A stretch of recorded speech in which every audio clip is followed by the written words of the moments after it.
આજે બનાસકાંઠાના લાખણી તાલુકાના જે ડેરા આગથળા ગામના જે ખેડૂતો છે છેલ્લા 2 વર્ષથી એટલી હદે પરેશાન થઈ ગયા, કોઈ કચેરી બાકી ન રાખી હોય કે પટકીને ચંપલ તોડી નાખ્યા છે.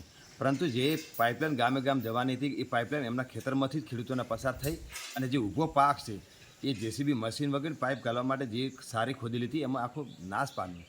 અને એનું વળતર એને આપવા માટે કરીને જ્યારે જે કંપનીઓ હતા, જેમના અધિકારીઓ હતા, એ લોકો એમના ડોક્યુમેન્ટ લીધા છે ને એમને કે આટલું વળતર તમને ખાતામાં આવશે. પરંતુ છેલ્લા 2 વર્ષ થવા આવ્યા છતાં હજુ સુધી અમને વળતર મળતું નથી. આજે ખેડૂતોએ અમે કંટાળી અને જે પાણીનો ટાંકી છે, જે પંપ સ્ટેશન છે, ત્યાં આગળ જઈને અમે પાણી બંધ કરાવવા માટે કે પાણી બંધ કરો, પહેલાં મારા પૈસા આપો, પછી જ પાણી ચાલુ કરો. તો આ પરિસ્થિતિમાં ત્યાં આગળ આવ્યા છીએ અને વારંવાર મામલતદારને રજૂઆતો કરી છે, જિલ્લા કક્ષાએ રજૂઆતો કરી છે, તાલુકા કક્ષાએ રજૂઆતો કરી છે. તેમ છતાં કોઈ અધિકારી, કોઈ નેતા કે કોઈ કોન્ટ્રાક્ટરો આ બાબતો કોઈ ધ્યાન દોરતા નથી. કારણ કે ક્યાંક એના પણ મિલી ભગત છે, એમાં કોઈ ભાગીદારી છે કે શું? અત્યારે ખેડૂતો હેરાન પરેશાન થઈ રહ્યા છે, કોઈ સાંભળવાવાળું નથી.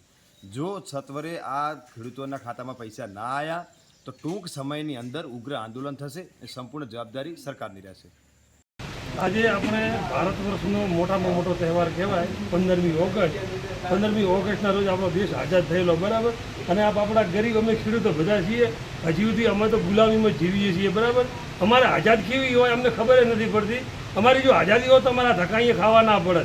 અમે સરકાર આગળ હાથાજોડી કરીએ કે ખેડૂતોને ના કરો, એનો અમે ગુલામીમાં જીવીએ. કેન્દ્ર સરકારને અને આપણા પાણી પુરવઠા મંત્રી જે બાવળિયા સાહેબ કે જે કોઈ સાહેબ છે, બરાબર, એમને અમે તમારા મીડિયા માધ્યમથી એમને રજૂઆત કરીએ છીએ કે સાહેબ આમાં જે અધિકારીઓ જે બેઠા છે એમને તમે તમારી ભાષામાં એમને તમે સમજાવો કે ભાઈ આ ખેડૂતોને શું કામ બિચારા ગરીબોને હેરાન કરો છો, અને તમારી ન થતો એની જગ્યાએ કોઈ બીજા સારા અધિકારીઓ મૂકી અને આયાને બધા ખેડૂતોને યોગ્ય ન્યાય અપાવો, વળતર અપાવો, એવી સાહેબ તમને અમારી નમ્ર વિનંતી છે 2 હાથ જોડીને.